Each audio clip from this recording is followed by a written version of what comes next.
हाय दोस्तों, मैं दीपक सर आप सभी के बीच क्लास 10th के लिए ऑब्जेक्टिव क्वेश्चन साइंस सब्जेक्ट का लेकर आ गया हूँ, जो आपका Bihar board examination question bank 2012 का सॉल्यूशन लेकर आ गया हूँ। ठीक है, तो चलिए इसमें 2012 में जितने भी ऑब्जेक्टिव क्वेश्चन आए हुए हैं साइंस से रिलेटेड वो हम आपको अच्छी तरह से बताने जा रहे हैं। ठीक है, तो देखते हैं कि आप कितना पढ़े हैं और कितना आप सही करते हैं। ठीक है, चलिए स्टार्ट करते हैं।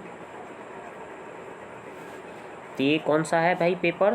तो ये 2012, याद रखिएगा कौन सा पेपर हम लाए हैं आपके लिए, 2012। ठीक है,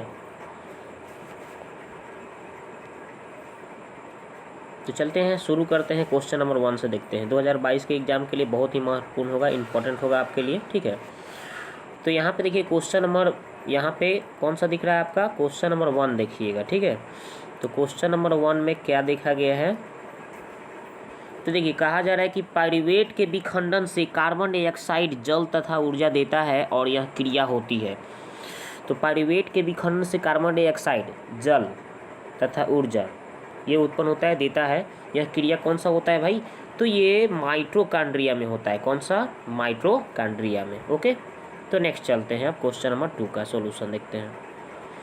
यहाँ पे देखिए क्वेश्चन नंबर 2 में क्या कहा गया है कि निम्न में से कौन सा पदार्थ लेंस बनाने में प्रयुक्त नहीं किया जा सकता है।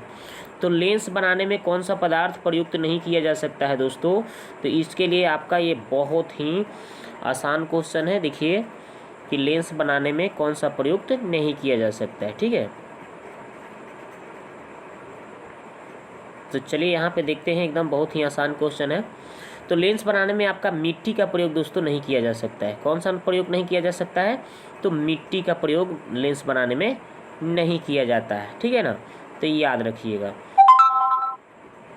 ठीक है, तो ऑप्शन नंबर यहाँ पे डी हो जाएगा, मिट्टी बनाने में। यहाँ पे लेंस में निम्न में से कौन सा पदार्थ लेंस बनाने में प्रयोग नहीं किया जाता है? तो मिट्टी का प्रयोग लेंस बनाने में प्रयोग नहीं किया जा सकता है। ये बहुत बार एग्जाम में आ चुका है। ठीक है, तो अब चलते हैं नेक्स्ट क्वेश्चन का सॉल्यूशन देखते हैं। किसी बिंब का वास्तविक प्रतिबिंब समान आकार प्राप्त करने हेतु बिंब को उत्तल लेंस के सामने कहाँ रखेंगे? तो ये भी बहुत आसान क्वेश्चन है। तो कहाँ पर रखा जाता है? वक्रता केंद्र पर। जब भी आप वक्रता केंद्र पर रखिएगा तो उसका समान आकार के प्रतिबिंब बन जाता है उत्तल लेंस में। ठीक है, उत्तल लेंस के सामने आप वक्रता केंद्र पर रखिएगा तो उसका समान आकार का प्रतिबिंब वास्तविक मिल जाता है। अगला क्वेश्चन, सामान्य दृष्टि से वयस्क के लिए सुस्पष्ट दर्शन की अल्पतम दूरी लगभग होती है। यानी कि ये अल्पतम दूरी यानी कि न्यूनतम दूरी पूछा जा रहा है।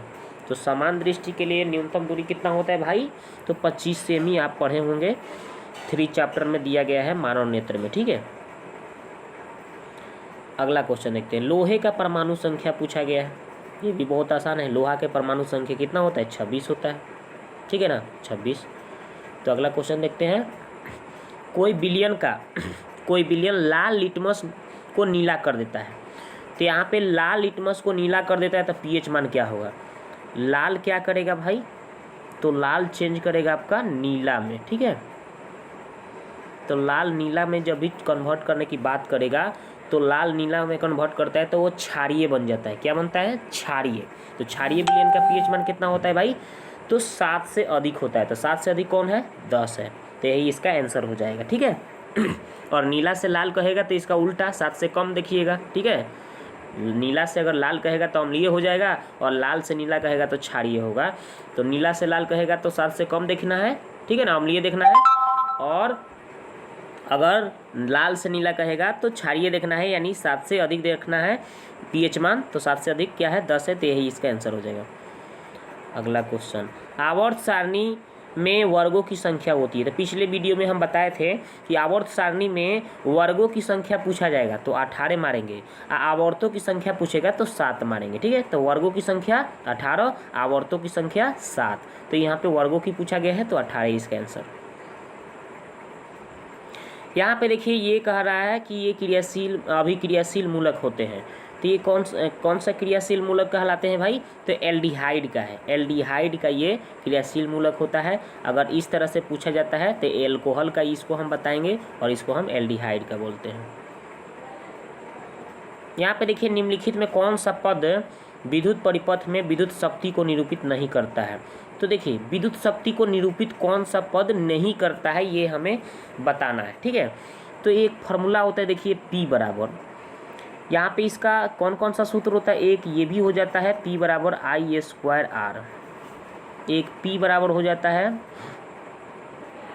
I भी चाहे VI, एक होता है P बराबर V स्क्वायर बटे R, इतना सारा सूत्र होता है। तो 1 2 3 ये सब पावर का सूत्र हो गया, यानी कि विद्युत शक्ति का तो ये सब होता है, लेकिन ये निरूपित कौन नहीं करता है, तो कौन नहीं करेगा भाई, तो I स्क्वायर आपका नहीं निरूपित करता है। ये तीनों के तीनों आंसर हो जाएगा, विद्युत शक्ति को निरूपित करेगा, लेकिन ये बी नंबर जो है IR स्क्वायर ये निरूपित नहीं करता है, तो इसलिए इसका आंसर हो जाएगा दोस्तों। तो इसका आंसर कौन सा होगा, तो ऑप्शन नंबर बी हो जाएगा, ठीक है। तो अब देखते हैं नेक्स्ट क्वेश्चन का सोल्यूशन। विद्युत धारा उत्पन्न करने की युक्ति को, ये तो आप काफ़ी बार पढ़ चुके होंगे कि विद्युत धारा उत्पन्न करने की युक्ति को क्या कहा जाता है, जनित्र कहा जाता है, जनरेटर कहा जाता है क्या, ये तो बहुत बार आप पढ़ चुके होंगे, ये बहुत इंपॉर्टेंट भी है क्वेश्चन। चलते हैं नेक्स्ट क्वेश्चन को सोल्यूशन देखते हैं।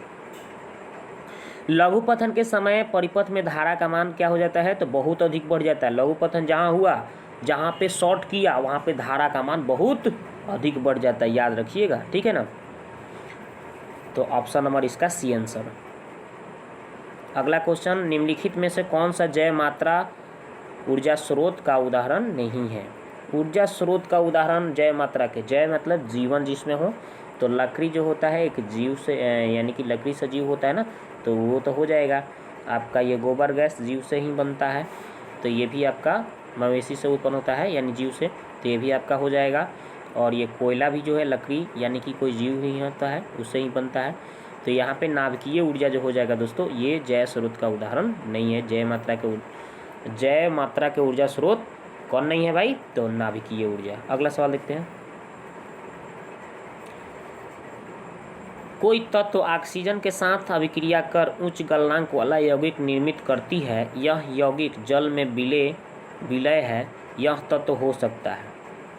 तो इसमें आपको पता होनी चाहिए कि कैल्शियम जो होता है ऑक्सीजन से संयोग करके कैल्शियम ऑक्साइड बना देता है, ठीक है ना, ये जल में विलीन हो जाता है, ठीक है ना, विलेय पदार्थ है, तो इसलिए इसका उत्तर कौन सा हो जाएगा आपका कैल्शियम।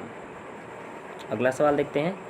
यहाँ पे देखिए एथेन का आणविक सूत्र दिया गया है और इसमें पूछा जा रहा है आपका कि इसमें कौन सा कितने सहसंयोजक बंधन होंगे। तो देखिए कितने सी हैं भाई, 2 सी लिखा है। तो यहाँ पे अगर आप इसको बनाएंगे, संरचना बनाएंगे, संरचना सूत्र में तोड़ेंगे, तो यहाँ पे H, यहाँ पे भी H, यहाँ पे भी H, यहाँ पे भी H, यहाँ पे भी H, यहाँ पे भी H, 6 H हो गया ना। यहाँ पे C2H 6 हो गया। तो कितने हो गया यहाँ पे गिन लीजिए, कितने आपका इसमें सहसंयोजक बंधन कितने बना रहे हैं, तो गिन लीजिए, काउंट कर लीजिए, 1 2 3 4 5 6 7, कितना बन रहा है भाई, 7 गो। तो इसलिए इसका आंसर हो जाएगा 7 सहसंयोजक बंधन है, ठीक है। कितने हैं, तो 7 सहसंयोजक बंधन है। ओके, चलते हैं नेक्स्ट क्वेश्चन का सोल्यूशन देखते हैं। ओजोन के अणु में ऑक्सीजन के परमाणु संख्या कितनी होती है। तो ओजोन का सूत्र पढ़े हैं, O3 होता है। O3 है यानी कि परमाणु संख्या कितना है भाई, तो 3 हो जाएगा ओजोन में, ठीक है। तो इसका आंसर हो जाएगा 3। ओजोन के अणु में ऑक्सीजन के परमाणु संख्या 3। अगला क्वेश्चन देखिए, मनुष्य में वृक्क एक तंत्र का भाग है जो संबंधित है। कौन चीज़ से संबंधित है भाई, तो उत्सर्जन से संबंधित होता है। मनुष्य में वृक्क जो होता है, नासिका जो होता है, एक तंत्र होता है, ये उत्सर्जन से संबंधित होता है वृक्क, ठीक है। अगला क्वेश्चन, 2 तंत्रिका कोशिका के मध्य खाली स्थान को क्या कहा जाता है। ये भी बहुत बार आप पढ़ चुके होंगे, उसको सिनेप्स कहा जाता है। 2 तंत्रिका कोशिका के मध्य जो मस्तिष्क में पाया जाता है, खाली स्थान होता है, उसको क्या कहा जाता है, सिनेप्स कहा जाता है। बायोलॉजी में आप पढ़े होंगे। पराग कोश में होते हैं, ये बहुत बार क्वेश्चन आ चुके हैं, ठीक है। तो इसको अच्छी तरह से देख लीजिएगा। पराग कोश में परागकण होते हैं, पराग कोश में परागकण होते हैं। Option number D answer.